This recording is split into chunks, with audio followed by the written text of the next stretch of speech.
Hello everyone, welcome back to another episode of 2-Minute Tutorial. In today's video, I'm gonna guide you through how to find Midjourney in Discord. Watch the video till the end and don't forget to subscribe to our channel by hitting that subscribe button. Press the notification bell so that you'll never miss another upcoming upload from us.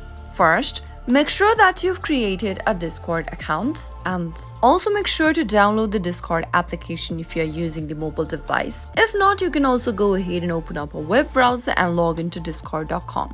Once you have a Discord account for yourself and once you're logged into your account, tap on the plus button on the top left. Now, tap on Join a server at the bottom. Inside the invite link, go ahead and type in discord.gg/Midjourney. Soon after you're done, tap on accept invite from Midjourney to join in. Soon after you're done, you'll be able to see that you found the Midjourney server on Discord. You can now go ahead and select a chatbot. As a newbie, you can select the newbie's chatbot and start making a command like you normally do. That is how it can be easily done.